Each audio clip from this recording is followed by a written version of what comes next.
You know, a lot of people read the story of King Saul.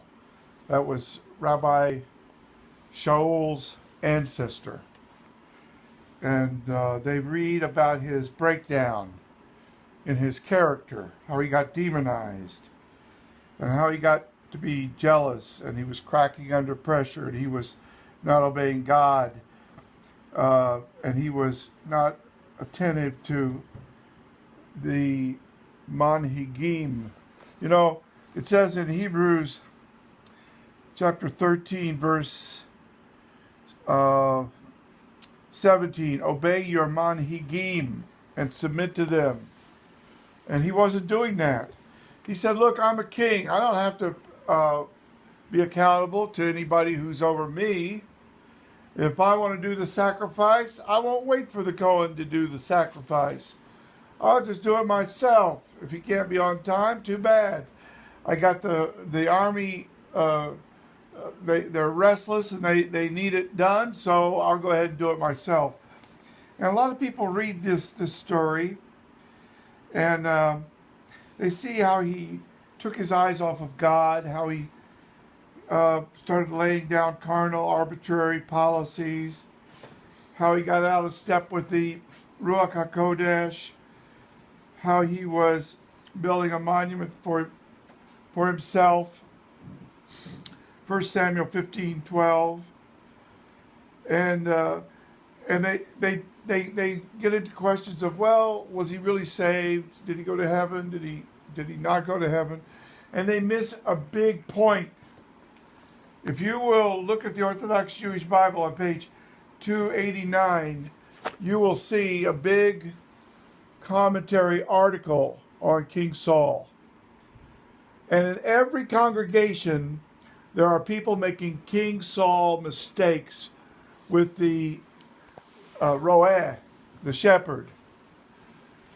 I don't think I'll go here. I'll go to another congregation. I don't like this guy. I'm going to badmouth him on the internet. I'm going to tell everybody he's a false prophet. Nah, I'm not going to do what he says. I'm going to do my own thing. Now listen, let me tell you something. If your shepherd, your roeh, is Shmuel or Samuel, and you're King Saul, let me tell you, friend, your problem is you're sitting on the throne. You need to get off of the throne and let King Mashiach be on the throne. And if you will, if you will abdicate your reign and allow him to have his rightful seat. He says, behold, I stand at the door and knock. If you let him come in and have the throne and let him lead you, he will lead you to try to take what's good from the leader in your congregation. Maybe he preaches a message that seems to be real boring to you, but maybe there's one little thought that is for you. So you take the good, and you don't badmouth him. You don't dishonor his office. God forbid, David said, that I would touch God's anointed, King Saul. Even though King Saul had all these problems, and he tried to even kill David, still, David was too afraid of God to come against him. But in every congregation, there's a Korah's rebellion getting ready to take place. I know a big congregation in New York, 500 people walked out on one day. There was some lady or something, a choir director, whatever. They just followed her right out the door. But you know what I have found in my ministry in Brooklyn? Whenever someone leaves, God immediately replaces them. Immediately. It's almost like they go out the door and the doorbell rings and the next person comes in to take their place. If it's a Spanish person, all of a sudden the Spanish person will call and say, I want to come to your congregation. If it's an African American person that leaves, an African American will call and say, I'd like to come to your congregation. You see, none of us are inexpendable. We're all expendable in that sense. And for every King Saul, there is a David waiting in the wings to take over. He said, And you know what? When you read the story in 1 Samuel, you see how Samuel, was so uh, sad about King Saul because he had appointed him. He had given him the anointing. And here he is, the first king of Israel. And Samuel had warned about getting a king. It's dangerous. The king will start taxing you and getting horses and getting ready to have armies and battles, and he'll live high in his palace, and things will go bad for you because you had to have a king. God wasn't good enough for you as your king. And that's the warning that Shmuel or Samuel gave before King Saul took over. But then when you get to page 289 in the Orthodox Jewish Bible, you see how the guy fell apart, how he got demonized, and how he wouldn't respect the overseer, the one that God had given him, his roeh, his shepherd. And now I'm talking about the Cohen. I'm talking about Shmuel or Samuel. And he started basically saying, who needs you?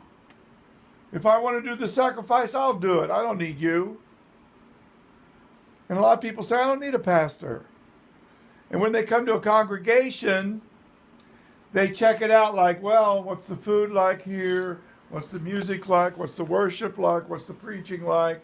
And they come in and they sort of shop around.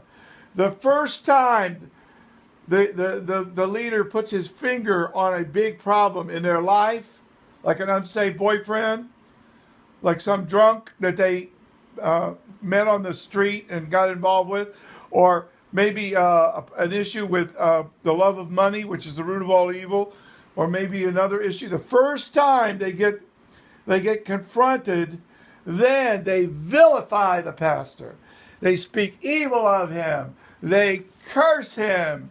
And they walk out. And that's bad, friend. David wouldn't do that.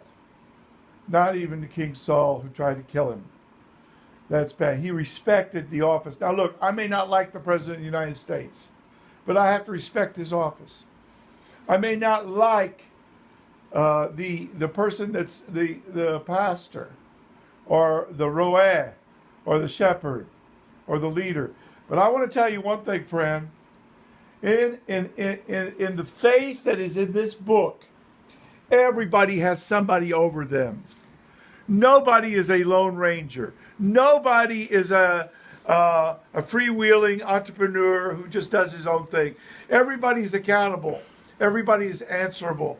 Not just to God, but to somebody who is over them in the Lord.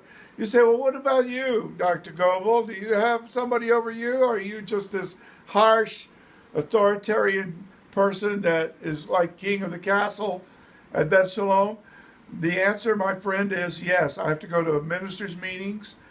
I have to answer to the presbyter, to the superintendent, the assistant superintendent. I have people who are over me. I even have people in Springfield who are over me. And let me tell you something.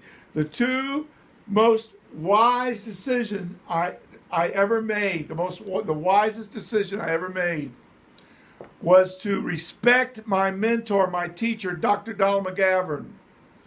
And he was the one that helped me with all my books to get them published. And when I went to Expo 72, 2 years later, he was the keynote speaker at the Lausanne conference in Switzerland. He was chief advisor to Billy Graham. And you know what? We just finished the Yiddish-English 4 Spiritual Laws. I was on the Skype phone today with the man in Australia. It's going to be published as a little booklet. It's going to be all over the world. Wouldn't I have been stupid to say, I don't need Bill Bryant. I don't need Expo 72 in Dallas. I don't need the crew people. I don't need Donald McGavran. I'm God's gift. I'm anointed. I can do my own thing. It would have been a big mistake. My ordination was the second thing that I did right. Thank God, by the mercy of God. I'm ordained. That means that my credentials can be ripped up if I become a false prophet. I'm not some freewheeling guy in a little house meeting that does whatever he wants.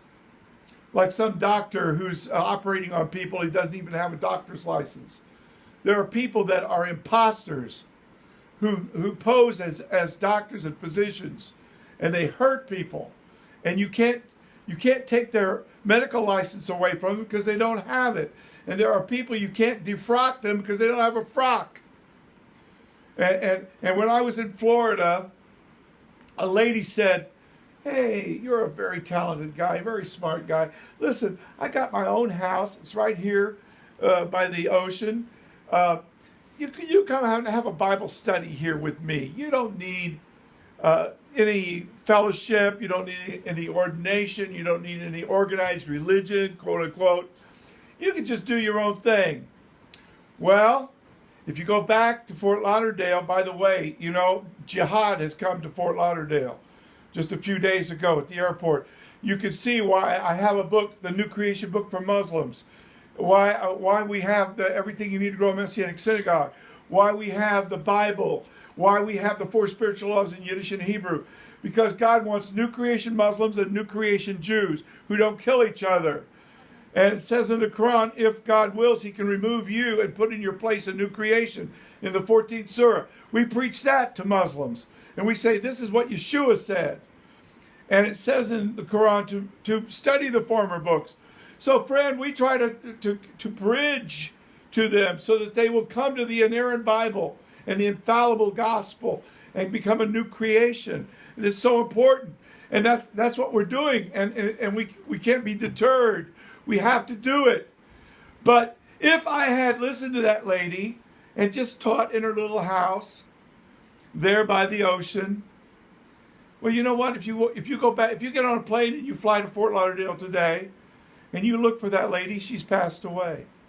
And if you look for her house, it's been sold. But if you look around, you might see Temple Aron Kodesh, which is right there. Because I'm building with silver and gold. And when Neil Lash and another guy and myself started that congregation, I had my credentials. And the brethren came down and they set it in order. And they ordained me. And I went on and started other ministries. And that's what Paul told Titus. He said, you lay hands, give the smicha in every city to these elders. But Titus was answerable and accountable to Rav Shaul. And Rav Shaul was answerable and accountable to the Kehillah in Yerushalayim, the Zikanim, the elders. There were no freelance people just running around doing their own thing, teaching whatever they want. Listen, friend, you have to build with silver and gold so that when you leave this world, there'll be something left. Jerry Falwell left a university. He didn't just jump around with his organization, the Silent Majority, and get involved in politics and everything. All those politicians are dead or they're old now. All those issues are in the past. If you're going to build, you have to build something that will remain. And I'm begging you, go to this book, go to 1 Samuel and read the article on Saul and make sure that you're not a Saul. And make sure that you respect the Shmuel or the Samuel who's over you. And make sure that when you come to the Lord and you take the Tevilah Mikvah, when you come up, you say, where's my Bible and where's my pastor? And you listen to him, even when he says things that you don't want to hear. Even when he tells you things that